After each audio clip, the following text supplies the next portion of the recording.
आजकल बहुत से लोगों के लिए दिन में 2 बार के भोजन के बीच में कुछ न कुछ खाते रहना एक सामान्य बात हो गई है। यहां सद्गुरु समझा रहे हैं कि क्यों बार बार खाना अच्छी बात नहीं है।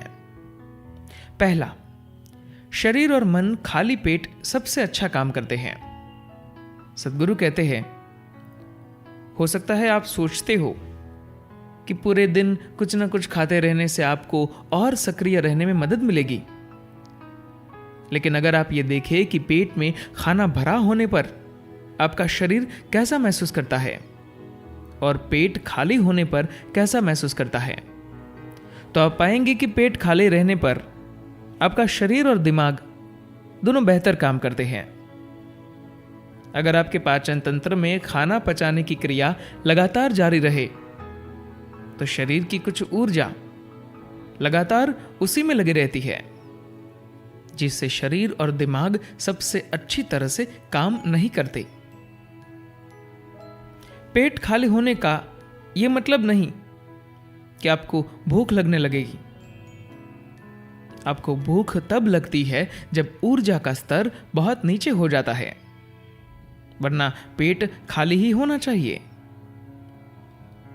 अगर आप अपनी पूर्ण क्षमता से काम करना चाहते हैं तो जागरूक बनिए और ऐसा खाना खाइए जिससे आपका पेट 1.5 से 2.5 घंटों में खाली हो जाए और खाना पेट से निकलकर आंत में चला जाए।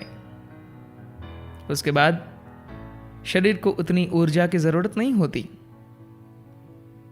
और 12 से 18 घंटों के बीच खाना आपके शरीर में से पूरी तरह बाहर हो जाना चाहिए।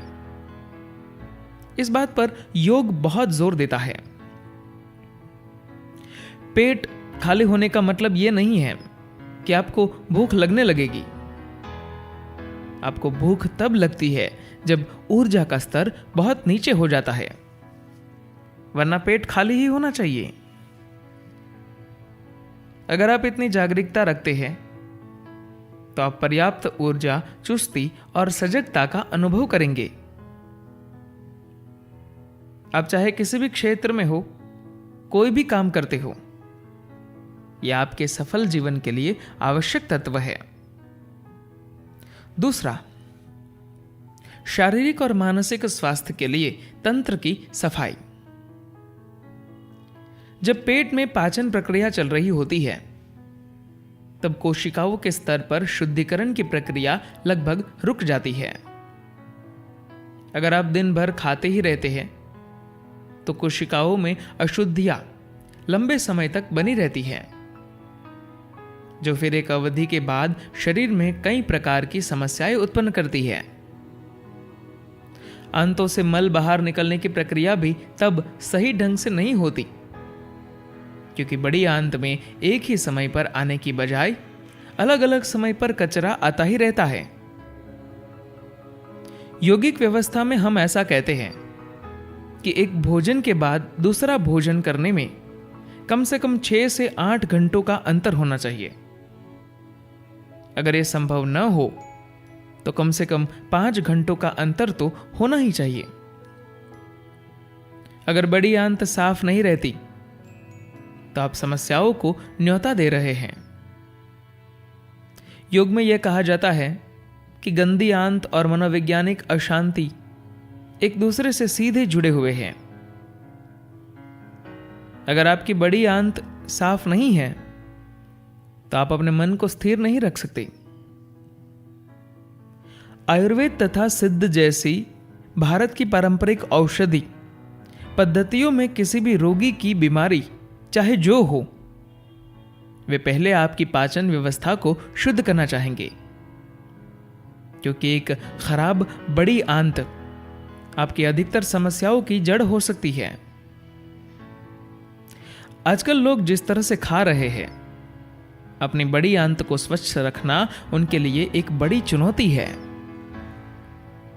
लेकिन अगर आप दिन में सिर्फ 2 बार अच्छी तरह भोजन करते हैं और बीच में कुछ नहीं खाते, जैसे हम सामान्य रूप से आश्रम में करते हैं, या अगर हम बहुत ज्यादा कामों में लगे हैं तो हम एक आध फल खा सकते हैं, तो आपकी बड़ी आंत हमेशा स्वच्छ रहेगी।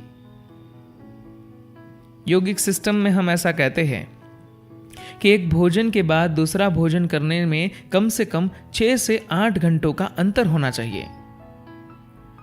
अगर ये संभव न हो तो कम से कम 5 घंटों का अंतर तो होना ही चाहिए।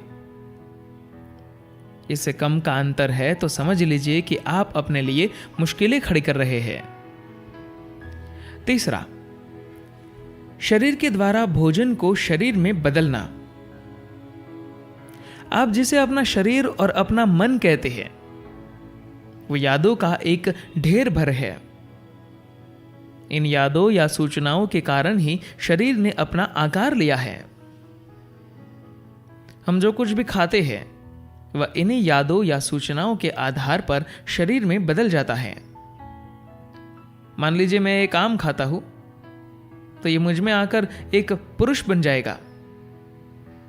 अगर कोई स्त्री इस आम को खाती है तो वह आम उसमें जाकर स्त्री बन जाता है। अगर कोई गाय उस आम को खा ले तो वह आम गाय के शरीर में जाकर गाय बन जाएगा। ऐसा क्यों है कि एक आम मेरे शरीर में जाकर पुरुष ही बनता है, स्त्री या गाय नहीं? यह मूल रूप से उस खास याददाश्त के कारण है जो मेरी शारीरिक व्यवस्था में है।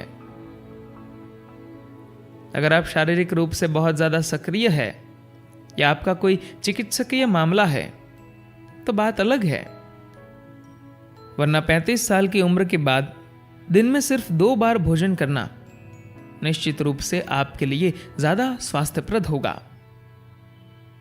और ऐसा क्यों है कि जब मैं आम खाता हूं तो इसका एक भाग मेरी त्वचा बनता है, जिसका रंग मेरी त्वचा के रंग का ही होता है। आपको अचानक मेरे हाथ पर आम के रंग का पैबंद नहीं दिखता। कारण यह है कि याददाश्त की संरचना इतनी ज्यादा मजबूत है कि मैं चाहे जो भी अंदर डालूं, मेरी याददाश्त सुनिश्चित करेगी कि वो मेरा रूप ही ले, किसी अन्य व्यक्ति का नहीं। जैसे जैसे आपकी उम्र बढ़ती जाती है, आपकी खाने को शरीर में बदलने की योग्यता कम होती जाती है। इसका कारण यह है कि आपकी आनुवंशिक याददाश्त तथा क्रमिक विकास की याददाश्त दोनों की आपके खाए हुए खाने को आप में बदलने की शक्ति कमजोर पड़ती जाती है। आप स्वस्थ हो सकते हैं तथा खाने को ठीक तरह से पचा भी सकते हैं, पर आपका शरीर एक आम को मनुष्य बनाने की प्रक्रिया को पहले जैसी ताकत के साथ नहीं कर पाता। पाचन तो होगा, पर याददाश्त कमजोर पड़ने के कारण एक जीवन का दूसरे में रूपांतरण अच्छी तरह से नहीं होगा। शरीर इस धीमे होने की प्रक्रिया के साथ तालमेल बना लेता है, पर अगर आप इस बारे में जागरूक हैं कि आप क्या खा रहे हैं और कैसे खा रहे हैं, तो आप इसे और ज्यादा सूझबूझ के साथ तालमेल में ला सकते हैं। अगर आप शारीरिक रूप से बहुत ज्यादा सक्रिय है या आपका कोई चिकित्सकीय मामला है तो बात अलग है, वरना 35 साल की उम्र के बाद दिन में सिर्फ 2 बार भोजन करना निश्चित रूप से आपके लिए ज्यादा स्वास्थ्यप्रद होगा। अगर आप ज्यादा खा रहे हैं तो आप बेकार में ही अपने शरीर का बोझ बढ़ा रहे हैं। आपको अब इतना ज्यादा खाने की जरूरत नहीं है, क्योंकि आपका शारीरिक विकास अब पूर्ण हो चुका है। अगर आपको बीच में कुछ भूख या थकावट लगती है तो एक फल काफी है। अगर आप इस तरह से रहे तो बहुत ही अच्छी तरह रहेंगे। यह काम खर्चीला है, पर्यावरण के अनुकूल भी है और आप स्वस्थ भी रहेंगे। चौथा, समग्रता बनाए रखना। आध्यात्मिक प्रक्रिया का एक स्तर पर अर्थ यह भी है कि आप अपने शरीर और मन को समग्रता के एक खास स्तर पर लाए। समग्रता से मेरा मतलब है कि अगर आपका शारीरिक तंत्र एक खास तरह से संगठित नहीं है अगर ये ढीला है तो कुछ भी अनुभव करने की इसकी योग्यता ठीक नहीं होती। चाहे कितनी ही महान घटना हो जाए, आप उसे चूक ही जाएंगे, कुछ भी अनुभव नहीं कर पाएंगे। इनर इंजीनियरिंग कार्यक्रम में इसलिए सब कुछ इस तरह से बनाया गया है कि आपके अंदर एक विशेष स्तर की शारीरिक तथा मनोवैज्ञानिक समग्रता बन सके और आपके अनुभव करने की योग्यता बढ़ सके। क्यों योगी या साधक दिन में सिर्फ 1 या 2 बार ही खाते हैं और बीच में कुछ भी नहीं खाते? कारण यही है कि वे अपने शरीर को किसी चीज के लिए खोलना नहीं चाहते। कुछ भी अनुभव लेने के लिए जो एकमात्र साधन आपके पास है वह आपका शरीर है। आप कहेंगे मन भी है, लेकिन वह भी शरीर ही है। बाहर का कुछ भी प्राप्त करने के लिए आपको अपनी शारीरिक समग्रता ढीली करनी पड़ती है। लोगों ने इस बात को ठीक से नहीं समझा है।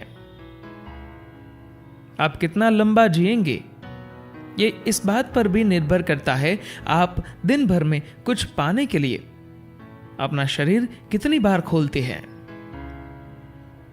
अगर आप बार बार बाहरी चीजों के लिए अपने शरीर को खोलते हैं तो आप अपनी व्यवस्था को बहुत ही ढीला कर लेंगे।